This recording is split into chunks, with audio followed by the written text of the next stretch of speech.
Subscribe and share my channel Sudarsana.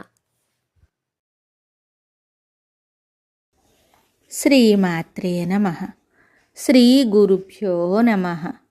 శ్రీమద్దేవి భాగవతము 11వ స్కందము. మధ్యాహ్న సంధ్య తర్పణము, సాయంకాల సంధ్యావర్ణన. భగవంతుడగు నారాయణుడు చెప్తున్నాడు, నారద, ద్విజుడు 3 సార్లు ఆచమనం చేసి 2 సార్లు మార్జనం చేయవలెను. 2 పాదములను ప్రోక్షణం చేసుకొనవలెను. శిరమును, నేత్రములను, నాసికను, 2 చెవులను, హృదయమును, శిఖను చక్కగా ప్రోక్షణము చేయవలెను. దేశకాలములను ఉచ్చరించి సంకల్పమనరించి బ్రహ్మయజ్ఞము చేయవలెను. కుడి చేతి యందు 2 దర్భలు, ఎడమ చేతి యందు 3, ఆసనమున యజ్ఞోపవీతమున శిఖయందు పాదమూలమందు ఒక్కొక్కటి చొప్పున దర్భలను ఉంచవలెను.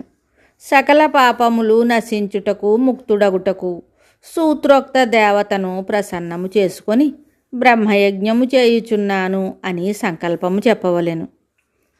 మొట్టమొదలు 3 సార్లు గాయత్రిని జపించవలెను. తరువాత కొన్ని మంత్రములను పఠించవలెను. తరువాత సంహితయందలి మంత్రములను కూడా పఠించవలెను.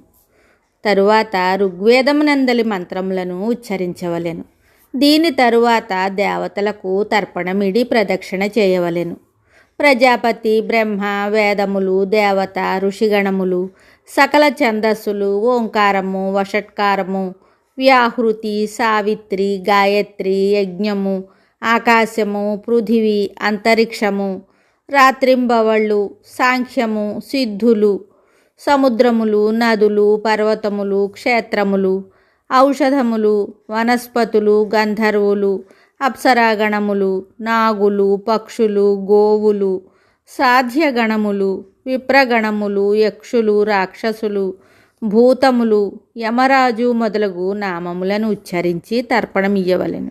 తరువాత జందెము తావళముగా వేసుకొని ఋషులకు కూడా తర్పణమివ్వవలెను.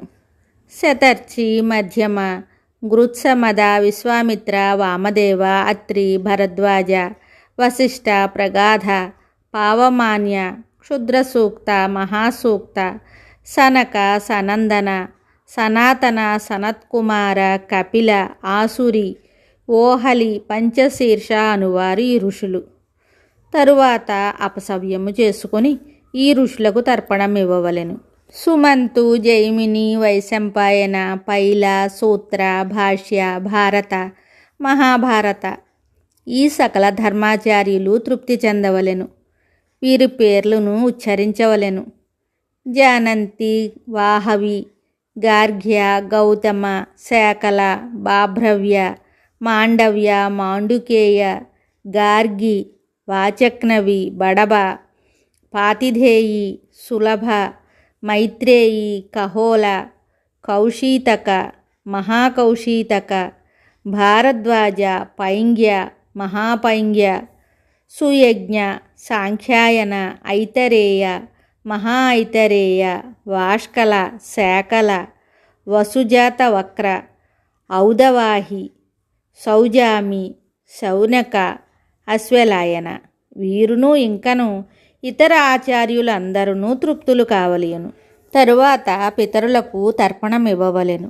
దీని తరువాత నా వంశమునందు ఎవరైనను పుత్రులు లేనివారు, నా గోత్రమునకు సంబంధించిన వారు దివంగతులై ఉన్నచో వారికి నేను వస్త్రమును పిండి జలమునిస్తున్నాను.